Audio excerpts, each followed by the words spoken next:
Lori mentioned that she was a functional addict. So what exactly is a functional addict? Monica, I'd like for you to tell me a little bit about that, because when she said that, I was wondering exactly what is a functional addict. What does that look like? Well, to me, you know, a functional addict is a addict that's in denial. You know, because I've seen people that can go to work, come home, you know, pay their bills, do all that needs to be done, but I don't call that a functional addict. I call that like a social addict. You know what I'm saying? That some people that can get high, like one day, people come over for Christmas. You throw a party for Christmas and they're all there, they're getting high, and boom. And they might not do it again for a whole nother year, to a whole nother holiday comes. A functional addict, I think, is an addict that's in denial, because you can see them and they're still coming to work, they're still showing up, right, but they're toe up. You know what I'm saying? They've lost weight, they're not grooming themselves properly, their clothes are not neat, you know, as you would appear to see them before. You know what I'm saying? Before they start using, and then they say, well, I'm still going to work and I'm still showing up. But see, we're in denial. We don't see what's happening on the outside. You know what I'm saying? We think we're looking good. But that's what a functional addict is somebody that's in denial. Okay. I think, from my experience, it's an addict in denial. Okay, so there's a difference between a social addict and a functional addict. Yes, because a social addict, if they can, like a social drinker, you know, you can drink with your friends and not even want to drink anymore. You know what I'm saying? But an addict that's functional, a functional addict, they're addicted. You know what I'm saying? But they think that nobody knows that they're hiding it. You know, oh, nobody knows I'm getting high, but everybody sees it. Everybody sees it but you. But a social addict, you know, they do their thing, they go home and never do it again, you know, maybe never do it again, but only, you know, occasionally. I think that's a person that can use socially. But a functional addict is just an addict that's in denial about the whole situation that's going on. Okay.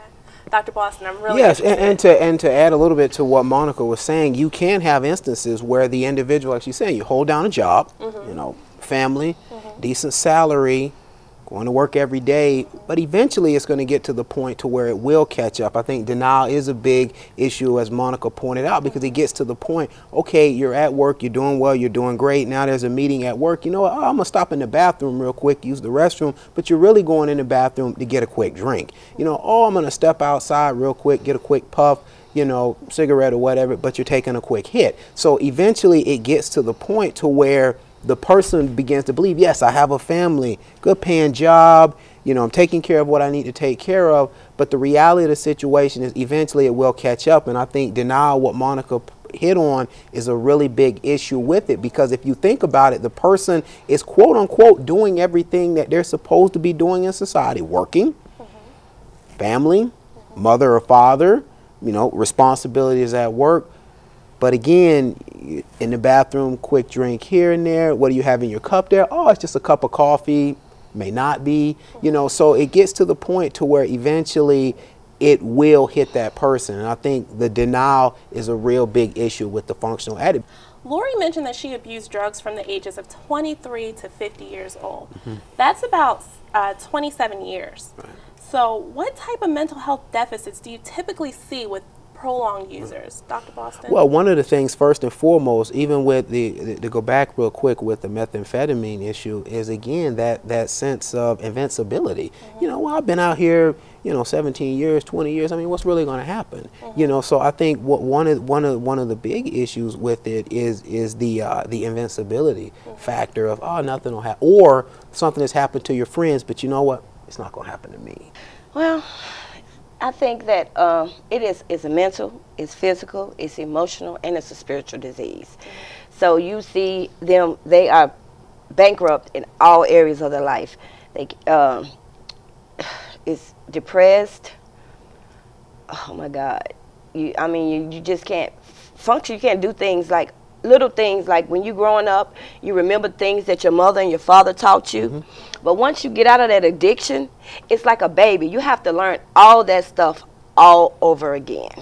You know, it's like bathing yourself on the regular, cleaning, doing laundry, cooking, just simple things that you learned when your mom and daddy brought you up. that once you start using, that you use so much that you're on the animal level till you just don't take care of yourself. You don't bathe, you don't do your hair, you don't do any of that stuff. So once you come back into civilization, you start living, doing, you know, cleaning yourself up, you have to learn all that stuff all over again. Because I know when I first came into Mary's house, oh my God, she had to teach me how to actually really sweep a floor, make a bed, you know, bathe on a regular. Like when I would get in the shower, I would stand there maybe like 2 minutes or whatever. She was like, look, a woman has, you know, things that they have to actually really do. You know what I'm saying? You have to stand there longer than that, you know? And, you know, it's really hard. I mean, it's just not hallucinations and all that stuff. It's life, period. It's like... So some of those basic daily living skills also are gone. I mean, everything's gone. You know, you don't have any self-esteem. You don't have any morals. All of that is gone. You have to regain all of that all over again. And it's hard, you know, but it's worth it. You know, it's hard, but it's worth it. But yeah, I mean, me and Lori's story is very similar, you know, and I can relate to everything she went through. So it's all right. I guess that's why they call it the long road to recovery. The long road to recovery. I get kind of emotional when I talk about it. So yeah, it's really. I think you raised a good point when you said it's long and it's hard, but it's worth it. That's right. It's worth it. And that's very great to hear. Lori discussed the importance of having a support system during recovery. How vital is a support system? No. Monica, if you could tell me a little bit about it's like that. water. It's like water. You got to have it. You can't live without it. It's like water and food. You know, because you can't do it by, it's a weed program. Staying clean is a weed program. You cannot do it by yourself. You got to have somebody there that can guide you every step of the way. I mean, you have to have a sponsor. You got to have the network around the sponsor. I mean, it's, oh my God. It's very, you have to have that. Wow. Sounds like it takes a village. It takes a village. You have to build a village to stay clean. You know what I'm saying? You got to call somebody. You got to have somebody there if you feel like smacking somebody, it's consequences. You got to have somebody there if you feel like whooping your kids, consequences. You got to have somebody that you have to call every second of the day. Somebody around you that's there to guide you through all of that stuff. Yeah, I mean, you have to have love, care. I mean, it's very vital, especially when you're the first 5 years of getting clean.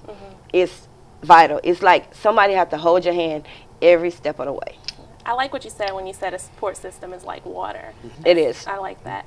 And I know you said it also takes love and care. And I know Lori even mentioned that the key to recovery, she said, is help, love, care, and patience.